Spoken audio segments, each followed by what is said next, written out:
बिस्मिल्लाहिर्रहमानिर्रहीम।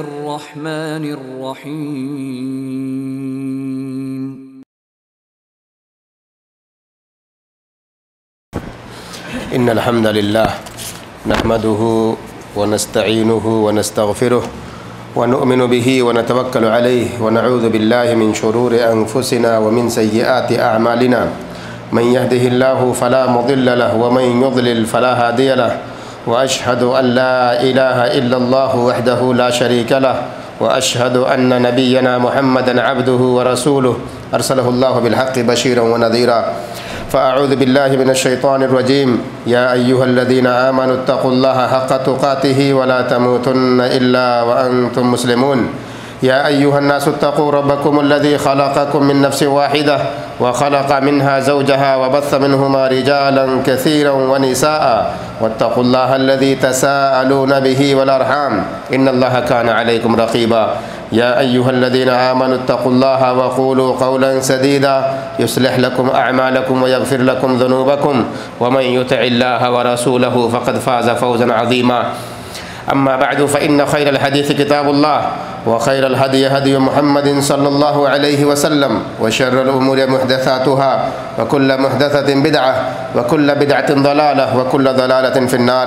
फ़अऊज़ु बिल्लाहि मिनश्शैतानिर्रजीम। इन्ना अअतैनाकल कौसर फ़सल्लि लिरब्बिका वन्हर इन्न शानिअका हुवल अबतर। हर किस्म की तारीफ़ हम्द व सना अल्लाह रब्बुल आलमीन के लिए जो हमारा खालिक और मालिक है, हमारा हाकिम और राज़िक़ है। अल्लाह की जानिब से भेजे गए तमाम नबियों और रसूलों पर दरूद व सलाम, ख़ुसूसियत के साथ हमारे आखिरी नबी अहमद मुज्तबा मोहम्मद मुस्तफ़ा सल्लल्लाहु ताला अलैहि व आलिहि वसल्लम पर, आपकी आलो औलाद, आपके सहाबा और जो लोग सही तौर पर आपकी इत्तिबा और पैरवी करने वाले हैं। हज़रात गिरामी, दिलहिज्जा का ये महीना जिसमें हम और आप इस वक्त जी रहे हैं, और उस महीने के ये इब्तदाई 10 दिन जिसके बारे में मेरी पिछले हफ्ते बात हुई थी कि ये बड़ी अहमियत के हामिल हैं ये दिन, और बहुत ज़्यादा फ़जीलत के अय्याम हैं ये, और इसकी घड़ियाँ हमारे और आपके लिए सआदत मंदी की घड़ियाँ हैं, जिसमें हम और आप बहुत सारी नेकियाँ करके, बहुत सारे खैर करके अल्लाह रब्बुल आलमीन की क़ुर्बत हासिल कर सकते हैं। इन्हीं दिनों में से एक अहम इबादत जिसे अंजाम देने की ख्वाहिश हर मुसलमान को होती है, हर मुसलमान को उसकी आरज़ू और तमन्ना होती है कि इन्हीं दिनों में एक अहम इबादत जो सुन्नत है हमारे बाप इब्राहीम अलैहिस्सलाम की, और फिर हमारे नबी मुहम्मदुर रसूलुल्लाह सल्लल्लाहु अलैहि वसल्लम की, वो सुन्नत है क़ुरबानी की सुन्नत। इसको अदा करने के लिए हम में से हर मुसलमान ख्वाहिश रखता है और वो चाहता है कि अपनी ताकत, अपनी वुसअत और अपने हालात और ज़रूफ़ के हिसाब से जितना अल्लाह रब्बुल आलमीन ने उसे नवाजा है, उसी हिसाब से अल्लाह की राह में क़ुरबानी पेश करे।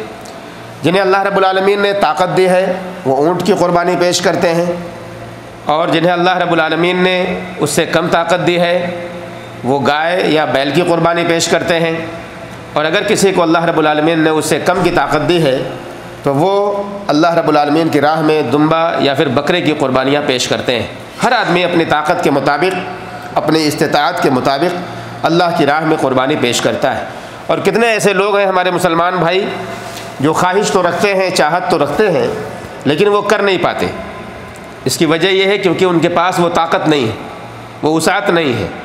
और यही वजह है कि शरीयत ने इस अहम सुन्नत को अदा करने का जब हुक्म दिया तो साथ में ये भी बताया कि तुम खुद खाओ और फ़कीरों और मुहताजों को भी खिलाओ।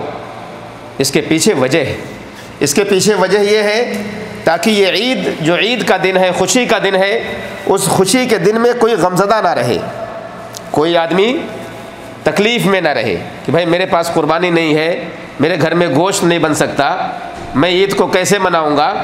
इसीलिए ये हुक्म दिया गया कि अपना तो अल्लाह ने तुम्हें नवाजा है, तुम खाओ पियो और फ़कीरों और गरीबों का ख्याल करो ताकि उन्हें भी ईद की खुशी मिल सके। तो ये मकसद है दरअसल शरीयत के तमाम लोगों को हुक्म देने का, ताकि सारे लोग इसमें शरीक हो जाए। जब ये कुर्बानी का दिन आता है तो बहुत सारे ऐसे लोग सोशल मीडिया पर हरकत में आते हैं जो पूरे साल खामोश होते हैं, लेकिन जैसे ही कुर्बानी का दिन आने लगेगा एक गिरोह है, एक ग्रुप है, एक जमात है जो फ़ौरन जीव हत्या के नाम पर सोशल मीडिया के अंदर एक्टिव हो जाएगा कि जानदार को मारने के नाम पर सोशल मीडिया के अंदर आएगा और फ़ौरन यह हंगामा करेगा कि कितने हज़ार लाख जानवर एक दिन में कुर्बान कर दिए जाते हैं, उनकी क्या गलती है। आप लोग देखते हैं कि नहीं, है देखते और सुनते रहते होंगे। अजीब बात यह है कि ये गिरोह पूरे साल सोता है, पूरे साल सोएगा, उन्हें इसकी फिक्र नहीं होगी कि कहाँ जानवरों को काटा जा रहा है, कुर्बान किया जा रहा है, खामोश रहेंगे वो। लेकिन जैसे ही कुर्बानी का वक्त आएगा, हमारे मुसलमानों के दिलों में एक अजीब रुझान पैदा करने की कोशिश करेंगे ये लोग कि इससे बेहतर है कि किसी जानवर को मारा जाए, जिंदा जानवर को ज़बह किया जाए, उसकी जान ले ली जाए, इससे बेहतर है किसी गरीब की मदद कर दी जाए, किसी यतीम का सहारा दे दिया जाए। और भी ये तो इतना ही नहीं, बल्कि इससे बढ़कर लोग ये कहते हैं, एक आदमी हज करने जाता है अपने गांव से, अपने घर से 10 लाख 5 लाख रुपए खर्च करता है एक काम करने के लिए, वो 10-5 लाख रुपए किसी गरीब को दे दे तो कितने के घर आबाद हो जाए। इस तरह की चीज़ें इमोशनल तरीके से हमारे और आपके जहनों में बिठाया जाता है। और हमारे बहुत सारे भाई लाइल्मी की बुनियाद पर, जहालत की बुनियाद पर उनकी बातों को सही समझ लेते हैं कि ये तो बड़ी अच्छी बात है कि बजाय हम किसी जानवर की जान लें, हम क्यों ना किसी गरीब का सहारा बन जाए, और वो कुर्बानी नहीं करते हैं। मुसलमानों, ये इस्लाम की जो पहचान है, इस्लाम की जो शनाख्त है, जो अल्लाह रब्बुल आलमीन ने कुरान मजीद में फरमाया कि ये अल्लाह रब्बुल आलमीन का एक शईरा है, पहचान है, शनाख्त है कि अल्लाह रब्बुल आलमीन ने मुसलमानों तुम्हारे लिए कुर्बानी का दिन मुतय्यन किया है, उसको लोग मिटाने की कोशिश करते हैं, लोग ख़त्म करना चाह रहे हैं। लोग मुसलमानों के, हमारे दिलों से अल्लाह के उस पहचान को मिटाना चाह रहे हैं ताकि मुसलमान उससे बेखबर हो जाए और मुसलमान इस कुर्बानी को अंजाम देने से पीछे हो जाए। मुसलमानों, हमें मालूम होना चाहिए कि ये कुर्बानी कोई मामूली कुर्बानी नहीं है। इसे आसानी के साथ हम ये नहीं कह सकते कि अपने जेब से 1000-2000 रुपये निकाला, 10-20 हज़ार रुपये निकाला और जानवर खरीदे, अल्लाह की राह में कुर्बान कर दिया। ये तो मामूली चीज़ें हैं, ये हल्की चीज़ें हैं जो हम कमाते और खाते हैं। महीने में न जाने कितना खर्च कर देते हैं, 2 महीने 3 महीने में कितना खर्च कर देते हैं। ये 10-20 हज़ार की कोई अहमियत नहीं है। अहमियत क्या है? अहमियत यह है कि हम अल्लाह रब्बुल आलमीन की शनाख्त को ज़िंदा रखें, अल्लाह की पहचान को ज़िंदा रखें, नबी करीम मुहम्मदुर रसूलुल्लाह सल्लल्लाहु अलैहि वसल्लम की सुन्नतों को ज़िंदा करें। और उससे पहले इब्राहीम अलैहिस्सलाम, जिन्होंने अपनी पूरी ज़िंदगी कुर्बानी में लगाई है अल्लाह की राह में, उस कुर्बानी को फरामोश ना करें। अपने बच्चों को सिखाएं और बताएं कुर्बानियाँ कैसे दी जाती हैं, अल्लाह की राह में कैसे कुर्बान किया जाता है, अपनी ख्वाहिशों को कैसे मारा जाता है, ताकि हमारा रब हमसे राज़ी हो जाए। आज हम अपने रब को राज़ी करने के लिए नहीं जीते हैं, हम लोगों को खुश करने के लिए जीते हैं। हमारा पड़ोसी नाराज़ ना हो जाए, हमारे घर वाले नाराज़ ना हो जाए, हमारा शौहर नाराज़ ना हो जाए, हमारी बीवी नाखुश ना हो जाए, हमारे बच्चे हमसे नाराज़ ना हो जाए, हमारे रिश्तेदार नाराज़, हम उसकी फ़िक्र कर रहे हैं। हमारा रब नाराज़ हो रहा है, होने दो, उसकी फ़िक्र नहीं लोगों को।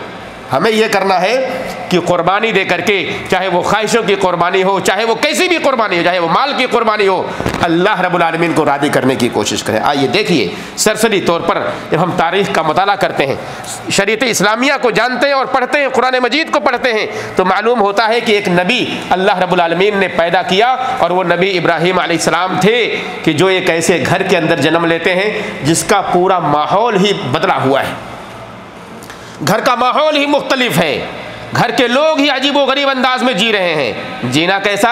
घर के लोग बुतों को बनाते हैं और फिर उसको मार्केट में बेचते हैं, उसकी पूजा करते हैं, उसकी इबादत करते हैं। ऐसे घर के अंदर जन्म लेते हैं इब्राहीम अलैहिस्सलाम। धीरे धीरे उम्र बढ़ती है, जवानी की तरफ कदम बढ़ते हैं, अपने रब की तलाश में निकलते हैं कि मेरा रब कौन है, कौन है वो रब कि जो आसमान और ज़मीन का मालिक है। कौन है वो रब जिसने मुझे पैदा किया है, पूरी कायनात को पैदा किया है। उस रब को तलाश करने के लिए निकलते हैं। कभी तारों को देखा तो कहा ये मेरा रब है, रोशनी लुटा रहा है। जब वो गायब हो गया तो कहा ये रब नहीं हो सकता। कभी चांद को देखा चमकता हुआ, पूरी दुनिया को रोशनी लुटाता हुआ, तो कहा ये मेरा रब है, ये रोशन है, पूरी दुनिया को रोशनी दे रहा है। लेकिन जब वो भी गायब हो गया तो कहा यह भी रब नहीं हो सकता। सुबह जब सूरज तुलू हुआ और उसकी रोशनी पूरी दुनिया के अंदर फैली तो कहा यह मेरा रब हो सकता है, ये सबसे बड़ा है। लेकिन जब वो भी गायब हो गया तो कहा अल्लाह अगर तूने, आए मेरे रब, अगर तूने मुझे हिदायत ना दी तो कभी मुझे हिदायत नहीं मिल सकती। मालूम उन्हें समझ में आ गया कि रब तो ये सब हो ही नहीं सकते। आज दुनिया वाले चाँद को पूजते हैं, सूरज को पूजते हैं, तारों को पूजते हैं, और कैसी कैसी इबादतें लोग किन किन की करते हैं आप सब जानते हैं। लेकिन इब्राहीम अलैहिस्सलाम ने इन सारे चीज़ों की इबादतों को छोड़ दिया। नहीं, इनमें से कोई रब नहीं हो सकता, इबादत का मुस्तहिक नहीं हो सकता, मैं इन्हें नहीं मानता। और एक वक्त आया कि अल्लाह की वहदानियत उनके सीने में पैदा हो, अल्लाह रब्बुल आलमीन ने उनके जहनो दिमाग में एक बात डाली। बात क्या थी? उन्होंने देख रखा था कि उनके गांव के लोग, उनके इलाके के लोग क्या करते हैं, कैसे पूजा और परस्तिश करते हैं, बुतों के सामने सजदा रेज होते हैं, झुकते हैं, उनके सामने मुनाजात करते हैं, उनसे दुआएं और उनसे मुरादें मांगते हैं, वगैरह वगैरह। उन्होंने क्या किया, सरसरी तौर पर ये सारी वाक़यात मैं बयान कर रहा हूँ ताकि कुर्बानी की अहमियत आपके सामने रख सकूँ। अल्लाह रब्बुल आलमीन ने कुरान मजीद में फरमाया है, सब कुछ वजाहत मौजूद है, आप पढ़िए और सीखिए इन सारी चीज़ों से। ये हुआ कि गांव के लोग चले गए, एक जगह जमा हुए, ईद का दिन था, वहाँ खुशियाँ मना रहे हैं। इब्राहीम अलैहिस्सलाम जाते हैं, बुतखाने में दाखिल होते हैं और सारे बुतों को तोड़ के एक जगह ज़मीन पर उनको गिरा देते हैं इब्राहीम अलैहिस्सलाम। और चालाकी और समझदारी देखिए अल्लाह की तरफ से जो उनको चालाकी दी गई और मिली कि उसी कुल्हाड़ी को, जो बड़ा बुत होता है उसको छोड़ दे, उसको नहीं गिराते, उसको छोड़ देते हैं और उसके कंधे पर उस बुत को, उस कुल्हाड़ी को लटका देते हैं। गांव वाले जब वहाँ से वापस लौटे तो लोगों ने सोचा चलो हम अपने माबूदों को ख्वाबों में खुश करते हैं, उनके सामने चढ़ावे चढ़ाते हैं। जब वहाँ जाते हैं तो देखते हैं सारे बुत तो औंधे पड़े हुए हैं, गिरे हुए हैं। ये किसने कर दिया? ये मंजर देख के हैरान और परेशान हैं। आवाज़ आती है कि एक नौजवान था जो तज़किरा करता था, बुतों के हवाले से उनको बुरा भला कहता था, उसी ने ज़रूर किया होगा। आपको हाजिर किया जाता है, सामने लाया जाता है। अअंत फ़अल्त हाज़ा बिआलिहतिना या इब्राहीम। लोगों ने कहा इब्राहीम, क्या तूने हमारे माबूदों के साथ ये हरकत की हुई है? अगर ये तेरी हरकत है तूने बहुत बुरा किया है। उन्होंने कहा बल फ़अलहुम कबीरहुम, ना ना ना ना, ये जो बड़ा खड़ा हुआ है इसने किया है सब कुछ, इससे पूछो बताएगा, अभी इससे पूछो बताएगा। और ये एक तरीक़ा था दावत का जो अल्लाह रब्बुल आलमीन ने उनके ज़हनो दिमाग में डाला कि नहीं, वो चाहते तो सबको गिरा सकते थे। जब उनको ये करना ही था तो वो चाहते तो सबको गिरा देते और कहते जो करना है कर लो, मैंने गिरा दिया है। लेकिन नहीं, एक दावत के मफहूम, दावत के नाहिए से, ताकि लोगों के दिमाग को खोला जाए, लोगों के जहनों को खोला जाए कि जिसकी इबादत तुम करते हो ये किसी लायक नहीं है। और यही काम उन्होंने किया। कहा इससे पूछ लो, अगर ये सुनता और जानता देखता है तो ये ज़रूर बताएगा कि किसने किया है। अब जो लोग थे उन्होंने कहा कि तुम हमें पागल बेवकूफ़ समझते हो, वो तो बोल नहीं सकता, वो तो सुन नहीं सकता, वो देख नहीं सकता, वो क्या बताएगा?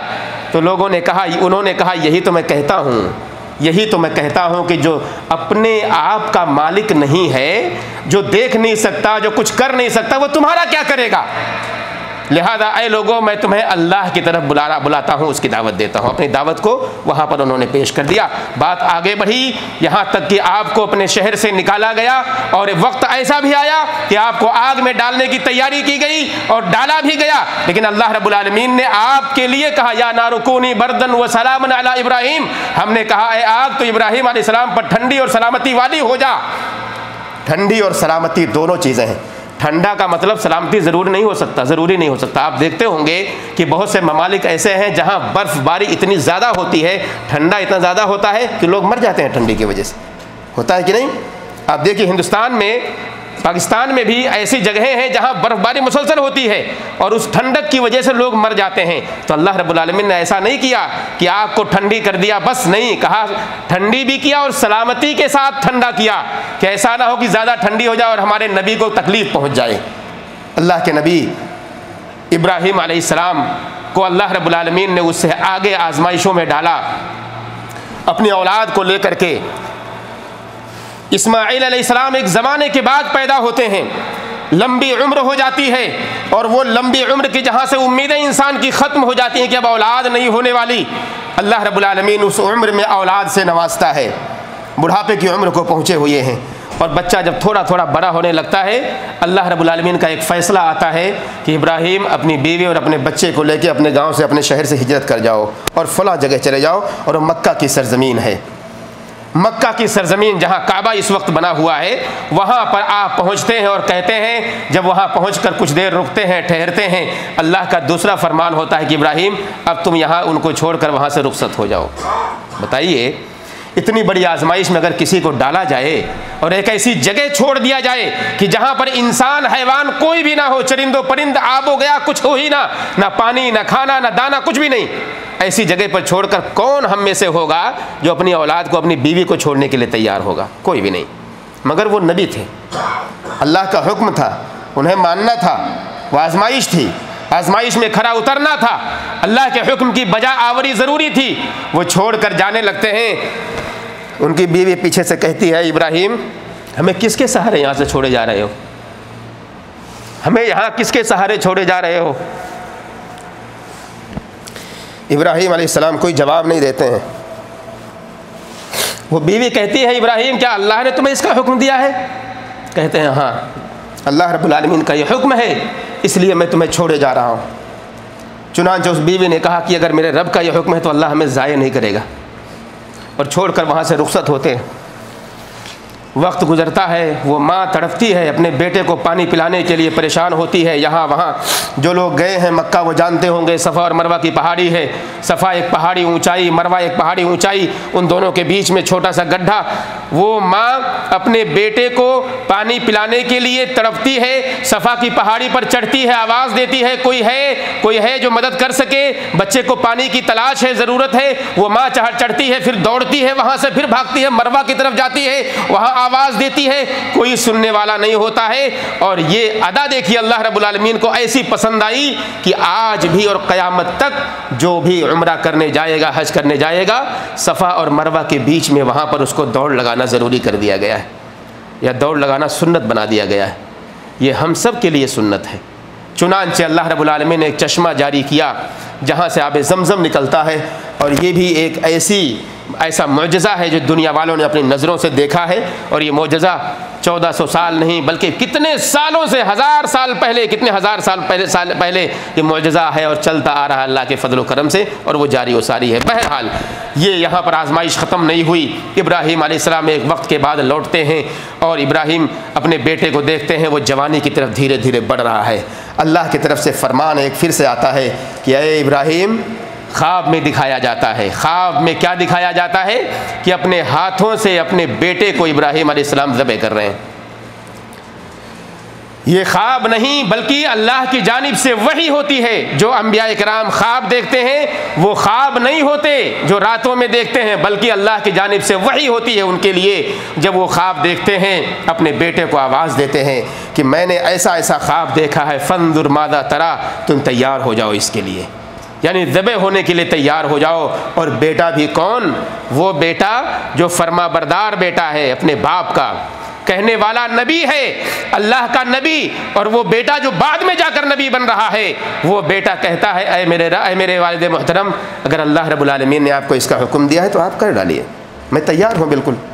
आप जहाँ चाहें जब चाहें मुझे क़ुरबान करने के लिए, मैं क़ुरबान होने के लिए तैयार हूँ। ये वो क़ुरबानी है। इब्राहीम अलैहिस्सलाम अपने उस लख्ते जिगर को लेकर के आगे बढ़ते हैं मक्का की सरज़मीन से, और मिना की सरज़मीन में पहुँचते हैं, जहाँ जो लोग, बहुत सारे लोग हम में से भाई गए होंगे, जहाँ कंकरी मारी जाती है जमरात को, उसी इलाके में वहाँ जा कर के अपने बेटे को ज़मीन के पर औंधे मुँह गिराते हैं, और छुरी बिल्कुल तेज़ है, तैयार है, गर्दन पर रखते हैं। अल्लाह रब्बुल आलमीन आवाज़ देता है, अल्लाह की तरफ से आवाज़ आती है कि इब्राहीम, तुमने अपने ख्वाब को सच कर दिखाया है। ऐसा नहीं कि कहीं दिल के अंदर कोई मलाल आ गया हो कि मेरा एक ही बेटा है जो मेरे बुढ़ापे का सहारा है, इसको मैं कुर्बान कैसे करूं, नहीं करूंगा, नहीं, कहीं नहीं। अल्लाह रब्बुल आलमीन का हुक्म है, अल्लाह का फरमान है, इसलिए उसे करना है। और वो करने के लिए बिल्कुल तैयार थे कि अल्लाह रब्बुल आलमीन ने आवाज़ लगाई कि तुमने अपने ख्वाब को सच कर दिया, काफ़ी है। और फिर दुम्बे की कुर्बानी उसकी जगह पर कर दी जाती है। ये वो सुन्नत है जिसे इब्राहीम अलैहिस्सलाम ने अपने बेटे की शक्ल में अल्लाह रब्बुल आलमीन की बारगाह में पेश किया है। हमें बहुत मामूली सी रकम पेश करके अल्लाह रब्बुल आलमीन की कुर्बत हासिल करनी है, और वो मामूली सी रकम कि जिसमें भी हम हीले बहाने ढूंढते हैं, हम तो ये सोचते हैं कि चलो अगर ना देना पड़े कुर्बानी तो ही बेहतर है, 10-20 हज़ार 50 हज़ार हमारे जेब से बच जाएंगे। यकीन माने मुसलमानों, साल में एक बार ये कुर्बानी आती है, इसलिए हमें कहीं भी दरेग नहीं होना चाहिए, कहीं भी हमें रुकना नहीं चाहिए। हमारे पास जितनी भी ताकत है उस ताकत के मुताबिक अल्लाह की राह में ज़रूर ब कुर्बानी पेश करनी चाहिए। मुसलमानों, ज़ालिका वमन युअज़्ज़िम शआइरल्लाहि फ़इन्नहा मिन तक़वल क़ुलूब, कहा अल्लाह की पहचान को जो लोग पूरा करते हैं, अल्लाह के शईरे को, अल्लाह की शनाख्त को जो लोग पूरा करते हैं, जो लोग अजीम समझते हैं, यकीन मानिए उनके दिलों में तकवा होता है। दरअसल वही लोग मुत्तकी होते हैं, अल्लाह से डरने वाले होते हैं। अल्लाह रब्बुल आलमीन ने ये कहा अपने नबी को खिताब करते हुए, इन्ना अअतैनाकल कौसर फसल्लि लिरब्बिका वन्हर, ऐ नबी हमने तुम्हें कौसर अता किया है, अपने रब के लिए आप नमाज पढ़िए और क़ुरबानी कीजिए। तो रब के लिए नमाज भी पढ़नी है और क़ुरबानी भी रब के लिए ही करना है। और इसीलिए अल्लाह रब्बुल आलमीन ने खुसूसियत के साथ एक आयत के अंदर वजाहत और फरमाई, कुल इन्ना सलाती व नुसुकी व महयाया व ममाती लिल्लाहि रब्बिल आलमीन। किसी के आस्ताने पर क़ुरबानी पेश करना इस्लाम में जायज़ नहीं है। मुसलमानों, किसी के लिए, चाहे वो कोई नबी हो, चाहे कोई वली हो, चाहे वो पीर और मुर्शिद हो, दुनिया का कोई भी शख्स हो, दुनिया की कोई भी हस्ती हो, कोई फ़रिश्ता हो, क़तअन कुरान में हदीस में कहीं भी जायज़ नहीं है कि हम क़ुरबानी पेश करें। आप माहौल का जायज़ा लें, आपको मालूम ये होगा कि ज़माने क़दीम में लोगों ने बुतों के नाम पे अपने जानवर को छोड़ा हुआ था और उनके गले में एक पट्टा डाल देते थे, उस पर लिखते थे कि फलां बुत के नाम से ये जानवर छोड़ा गया है। और फिर वक्त आने पर उस जानवर के नाम, उस बुत के नाम पर उस जानवर को कुर्बान कर दिया जाता था। मुसलमानों ने भी, हमारे मुसलमान बहुत से भाई ऐसे हैं जो बहुत बड़े बड़े आस्थानों पर जाकर के कुर्बानियाँ पेश करते हैं, उनके नाम पर मुर्गे चढ़ाते हैं। मुर्गे का रवाज ज़्यादा है, शायद आपने देखा होगा, सुना होगा। यकीन माने इस्लाम में इसकी कहीं भी कोई जवाज़ की कोई सूरत है ही नहीं, बल्कि ऐसी जगहें जहाँ पर कुर्बानी पेश की जाए, गरचे अल्लाह के नाम पर पेश की जाए, लेकिन वहाँ पर जानवर को ले जा कर के उस जगह कुर्बानी पेश की जाए जहाँ पर लोगों का मेला लगता हो, जहाँ पर लोगों का इकट्ठा होना, जमा होना ख़ास वक्त में लाजिम आता हो। ऐसी सूरत में भी वहाँ कुर्बानी पेश करना गरचे अल्लाह के लिए की जा रही हो, जायज़ नहीं है। ऐसे बहुत सारे हैं, उनसे आप सवाल कीजिए, पूछिए कि भाई आप फला जगह जा करके ये जानवर क्यों पेश कर रहे हैं? कहते हैं नहीं भाई, हम अल्लाह के लिए करते हैं। जवाब मिलता है आपको कि नहीं मिलता होगा तो सुनिए। कहते हैं लोग ऐसा कि हम वहाँ भी जाते हैं तो अल्लाह के लिए उस जानवर को कुर्बान करते हैं। सवाल यह है कि उस जगह पर क्यों? अल्लाह के नबी मुहम्मदुर रसूलुल्लाह सल्लल्लाहु अलैहि वसल्लम के सहाबी में से किसी सहाबी ने ऐसा किया, इजाज़त मांगी कि अल्लाह रब्बुल आलमीन, अल्लाह के नबी सल्लल्लाहु अलैहि वसल्लम फ़लाँ जगह पर मैं जानवर अल्लाह की राह में कुर्बान करना चाहता हूँ। अल्लाह के नबी ने पूछा, क्या वहाँ पर ज़माने जाहिलियत में कभी इस तरह का अमल होता था कि मेला वगैरह लगता रहा हो? कहा हाँ। तो मना किया कि उस जगह मत जाओ। मतलब यह हुआ कि नतीजा ये निकलता है कि ऐसी जगहें जो शुबहे की जगहें हैं, जहाँ पर जाकर के इंसान अल्लाह के लिए भी करना चाहे तो लोगों के वहमो गुमान में ये होगा कि ये अमल गोया कि जायज़ है और कर सकते हैं। वो तो आपके दिल को नहीं देख रहा है, लेकिन आपके ज़ाहिरी अमल को देख रहा है, तो उसकी वजह से लोग वहाँ पर ला करके कुर्बानी पेश करने की कोशिश करेंगे। इसलिए ऐसी जगह पर ले करके जाना और कुर्बानी देना भी जायज़ नहीं। इसलिए कुर्बानी के तरीक़े और उसूल और ज़ाब्ते हमें चाहिए कि सीखें और जानें अल्लाह के लिए, सिर्फ़ अल्लाह के लिए। कुल इन्ना सलाती, ऐ नबी लोगों को बताओ मेरी नमाज, मेरी कुर्बानी, मेरा जीना, मेरा मरना सब अल्लाह के लिए। और ये अल्लाह के लिए अगर हो जाएगा तो हमारे अंदर से रियाकारी निकल जाएगी, दिखावा निकल जाएगा। हमारे अंदर से जो तरफ़्फ़ुर है, अपने आप को ऊंचा दिखाने की कोशिश है, वो ख़त्म हो जाएगी। अगर हम ये सोच लें कि अल्लाह के लिए कर रहे हैं, और अगर हमने ये सोच लिया कि अल्लाह के लिए हम नहीं कर रहे हैं, हम दिखावे के लिए कर रहे हैं, तो यकीन मानिए हमारे अंदर इखलास आएगा ही नहीं। फिर हमारा बेटा कह रहा है, हमारी बेटी कह रही है, हमारा बच्चा कह रहा है, हमारी बीवी कह रही है 4 कुर्बानी लाइए, 5 लाइए, 10 लाइए, और इसलिए ताकि पड़ोसियों में आपका नाम हो जाए, मोहल्ले में आपका नाम हो जाए, आपके गांव में, आपके इलाके में आपका नाम हो जाए कि फ़लाँ के पास तो 5-5 कुर्बानी हो रही है, 10-10 कुर्बानी हो रही है। तो फिर आप गोश्त खाइए, इंजॉय कीजिए, और उसका कुछ हासिल अल्लाह के यहाँ नहीं होने वाला। क्योंकि ये रियाकारी इसके अंदर आ गई, दिखावा आ गया है। इसीलिए मुसलमानों, इब्राहीम अलैहिस्सलाम एक उम्मत थे, एक आदमी थे, लेकिन अल्लाह रब्बुल आलमीन ने कहा एक उम्मत के बराबर है, एक जमाअत के बराबर। अल्लाह के सामने पूरी दुनिया को उन्होंने छोड़ दिया, अल्लाह की वहदानियत के लिए अपने बाप को छोड़ दिया, अपने ख़ानदान को छोड़ दिया, अल्लाह के लिए अपनी बीवी अपने बच्चों को छोड़ दिया। अल्लाह को पाने के लिए मुसलमानों हमें भी हमेशा तैयार रहना चाहिए। अगर क़ुरबानी की ज़रूरत जहाँ भी पेश हो, वो हमें वो क़ुरबानी पेश करने के लिए तैयार रहना चाहिए। ये इस्लाम हमारा कहता है। मुसलमानों, जितनी ताकत हो उसी के मुताबिक क़ुरबानी दीजिए। और मैंने पिछले हफ्ते ये बात कही थी कि क़ुरबानी का दिन इस रुए ज़मीन पर सबसे बेहतरीन दिन है, और उस दिन का अमल, सबसे बेहतरीन अमल ये है कि अल्लाह की राह में क़ुरबान किया जाए जानवर। और वो ज़मीन पर जो खून गिरता है, वो खून ज़मीन पर बाद में गिरता है, अल्लाह रब्बुल आलमीन के यहाँ पहले वो पहुँच जाता है और अल्लाह के यहाँ कबूल पहले हो जाता है। तो वो अमल जो क़ुरबानी वाले दिन इंसान अपने हाथों से जानवर ज़बह करे, ये फ़जीलत का है कि अपने हाथों से ज़बह करे ताकि उस फ़जीलत को वो हासिल करे। हमारे नबी मुहम्मदुर रसूलुल्लाह सल्लल्लाहु अलैहि वसल्लम ने अपने हाथों से क़ुरबानियाँ की हैं, अपने हाथों से, और क़ुरबानी करके उम्मत के लोगों को पैगाम दिया कि मुसलमानों, तुम में से जो आदमी क़ुरबानी की ताकत रखता हो उसे चाहिए कि वो क़ुरबानी करे। और कहा एक हदीस में और कि जो आदमी ताकत के बावजूद क़ुरबानी न करे उसे हमारे मुसल्ला, हमारी ईदगाह के करीब नहीं आना चाहिए। इसको बुनियाद बनाकर बहुत सारे उलमा ने कहा है कि क़ुरबानी करना वाजिब है मुसलमानों के ऊपर, जबकि इसका असल हुक्म यह है कि यह सुन्नत मुअक्कदा है। हमें चाहिए कि अगर अल्लाह ने ताकत दी है तो अपनी ताकत के मुताबिक हम ज़रूर ज़रूर क़ुरबानी करें। और क़ुरबानी के जानवर जो बहीमतुल अनआम में से हैं, चाहे वो ऊँट और ऊँटनी की शक्ल में हो, चाहे वो बैल या गाय की शक्ल में हो, चाहे वो मेंढा या मेंढी की शक्ल में हो, या वो बकरा और बकरी की शक्ल में हो, ये 4 ऐसे जानवर हैं जिनकी क़ुरबानी को जायज़ किया गया है शरीयत में। हमें चाहिए मुसलमानों कि इसके अहकाम को हम समझें और उलमा किराम से पूछें कि क़ुरबानी करने के क्या शराइत हैं। और साथ में साथ मैंने कहा था पिछले हफ्ते कि जिन्होंने क़ुरबानी का इरादा किया हो वो अपने बाल और नाखून, जिस्म के किसी भी हिस्से के बाल को क़तई तौर पर हाथ ना लगाएं 10 दिनों के अंदर, बल्कि 9 दिनों के बाद जब क़ुरबानी आपकी हो जाए 10वें दिन, तो ज़िलहिज्जा के 10वें तारीख़ में क़ुरबानी होने के बाद आप बिल्कुल उन अपने बालों को, अपने नाखूनों को काट सकते हैं। हमारे मुसलमान भाई, एक थोड़ी सी बात इसी के हवाले से कहता हूँ कि बहुत से मुसलमान भाई दाढ़ियाँ छोड़े होते हैं माशाअल्लाह, लेकिन जैसे ही क़ुरबानी उनकी होती है फ़ौरी तौर पर इस दाढ़ी को भी क़ुरबान करने की कोशिश करते हैं। अल्लाह वास्ते अल्लाह का खौफ करें और ये अल्लाह के नबी की जो सुन्नत है अपने चेहरों पर उसको सजाएं और उगाएं। इंशाअल्लाह ये हमें दुनिया के अंदर भी सआदतमंदी देगी और आखिरत में तो इंशाअल्लाह उसका बदला हमारे लिए अच्छा ही है। अल्लाह हम सबको इसकी तौफीक दे। और खुसूसियत के साथ हम सब दुआ करें कि अल्लाह रब्बुल आलमीन हम सारे मुसलमानों को क़ुरबानी की तौफीक दे। अल्लाह जो कुछ तूने हमें नवाजा है उसमें से तेरी राह में जानवर क़ुरबान करने की हमें तौफीक दे दे।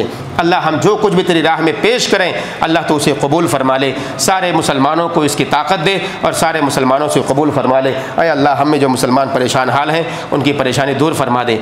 जो बीमार हैं उनको शिफा दे दे। अय अल्लाह जो कर्ज़ में हैं उनको कर्ज़ से निजात दे दे। जब तक हमें ज़िंदा रख इस्लाम पर, हमारा ख़ात्मा हो तो ईमान पर हो। आमीन रब्बल आलमीन। व सल्लल्लाहु वसल्लम अला नबीना मुहम्मद व अला आलिहि व सहबिहि अजमईन।